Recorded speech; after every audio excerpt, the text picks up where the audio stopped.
Breaking football news from you, and it comes from Arsenal. They've just confirmed the signing of Spain international Martin Zubimendi from Real Sociedad. Now, our understanding is the club met Zubimendi's £51 million release clause. The club say he signed a long-term contract.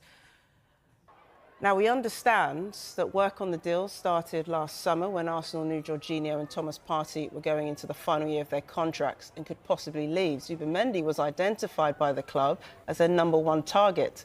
Arsenal approached Real Sociedad about signing both Mikel Merino and Zubimendi last summer, but Real Sociedad didn't want to lose both players in the same window.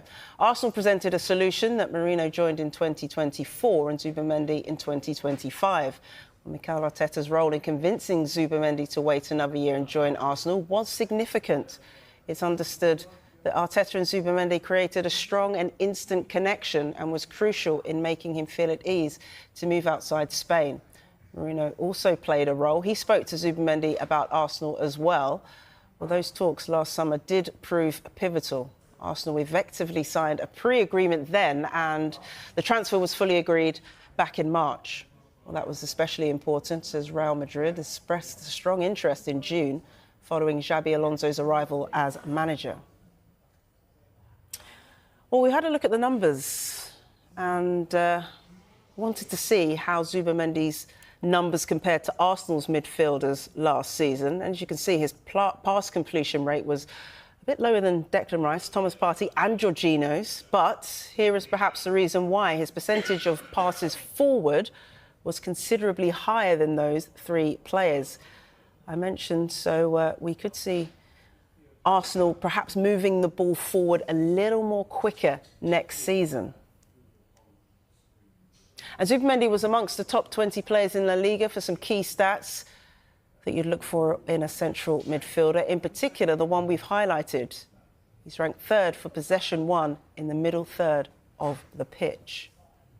About Rodrigo who didn't play for Real Madrid yesterday, and many questions about Arsenal. Guys, I'm told that the situation has not changed as of today. So, first point, Arsenal love Rodrigo. When I say Arsenal, is about the management, is about the coach, Mikel Arteta. They consider Rodrigo as a fantastic player, a dream target as a winger, also because they believe that Nico Williams is impossible to reach this summer. So, for Rodrigo, he remains a strong name for sure in the list at Arsenal, but at the moment, as I always told you, the only way to make the Rodrigo deal happen and to start thinking about the financials, the salary, the transfer fee and all the rest is Rodrigo himself. The only way is if Rodrigo goes to Xabi Alonso and tells him at some point, now in 1 week, in 2 weeks, in 2 months, I want to leave the club. So is Rodrigo deciding? If Rodrigo decides to go, for Arsenal, doors of this deal to negotiate could be open. But in this moment, Rodrigo still didn't tell anything to Xabi Alonso about leaving the club, about leaving Real Madrid. And Real Madrid will not inform Arsenal on any fixed price until they don't have any communication from Rodrigo. They are giving Rodrigo time to have his feeling with Xabi Alonso. They are giving also Xabi Alonso time to understand what he wants to do with Rodrigo. So this World Cup is probably the opportunity to start feeling what they want to do with each other, but in this moment there is no concrete negotiation. There is interest from Arsenal for sure, loving the player, but to understand if they will start a proper negotiation, we have to wait and see what Rodrigo himself wants to do. Ben, let's start with Benjamin Šeško, please, because we woke up to reports this morning that perhaps a deal with Arsenal isn't quite as done as we thought it was. Reports last week suggested that he'd agreed personal terms, but we're hearing today that actually that's hit a bit of a stumbling block. Yeah, I don't think the personal terms were ever agreed, although there were some suggestions of that. Arsenal don't feel those personal terms will be a problem if they get that far. But as ever, it's the same situation where Arsenal are thinking about July, likely because of the new financial year, and they don't feel that they're under any pressure regarding either Victor Gyökeres or Benjamin Šeško, because both of those targets are very much being advanced by Andrea Berta, and nobody else has placed a formal bid for either of them. And there won't be the urgency or a specific need to force either through in the month of June, unless another suitor happens to come along. And Arsenal's perspective is clear that whichever one of these two names they go for, assuming that Alexander Isak does not genuinely become available, they want to try and do the deal for in the region of 70 million euros. 70 million euros is the pact from a year ago for Victor Gyökeres, but there's some suggestions that Sporting want to up that number.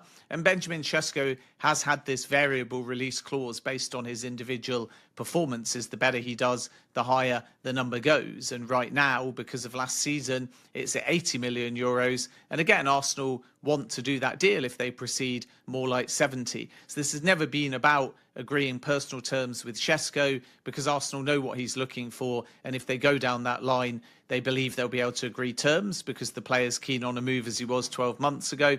And it's the same with Gyökeres, who would welcome a bid from Arsenal. But first they have to understand whether or not Sporting are going to raise that price a little bit higher. So Andrea Berta is simultaneously advancing both of these deals, which is generally his style, because then he has a little bit of leverage on price with each club.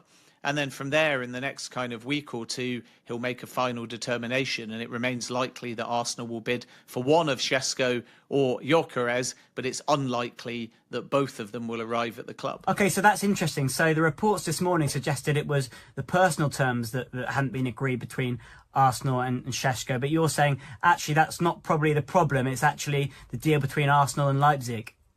Yeah, I think Benjamin Sesko is keen on Arsenal. 12 months ago, he had two considerations. One was he going to stay at Leipzig for another season? And that ended up being his decision. The second was which of the pitches was the strongest and which terms were acceptable.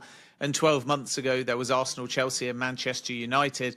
And Sesko basically picked the Arsenal project, but then decided he was going to put it on ice and wait a year. Then when Arsenal returned in January because they had need for a striker, Sesko and Leipzig again said no, nothing was possible mid-season. And now Arsenal are determining if they revisit that deal, because remember at that point it was work done by Edu and later Jason Ato. Now it's Andrea Berta who's brought Victor Gyökeres to the table. And his style, like I said before, is not to meticulously work on one target and just bank on getting that player. It's actually to leverage two targets or more against each other. Because right now, Sporting may be saying it's not the 100 million release clause for Gyökeres, but we want 80. And Leipzig may be saying Benjamin Sesko has a release clause, we want that 80 million, simply because there's so much time left in the window that the selling club has a lot of advantage. Whereas Berta's perspective is you can drive the Sesko price down if they want to go in that direction. And if player buy-in is there, the Gyökeres situation may eventually result in this pact being honoured, which means the player can also leave for 70 million euros. But it's not really been an Arsenal thing going to Sesko and pre-agreed terms, because first they have to decide if they're going to go for Sesko or Gyökeres, and that determination is most likely to be based upon which price Arsenal actually think is value for money, and that's the part. Martin Zubimendi has finally signed for Arsenal, with all documents completed and the deal now official. The Spanish midfielder joins from Real Sociedad after the Gunners triggered his release clause, bringing an end to months of pursuit. Zubimendi has passed his medical and signed a long-term contract, and the club is preparing his official unveiling later today. Mikel Arteta has been a long-time admirer, and the midfielder is expected to slot straight into Arsenal's starting 11 ahead of the new campaign.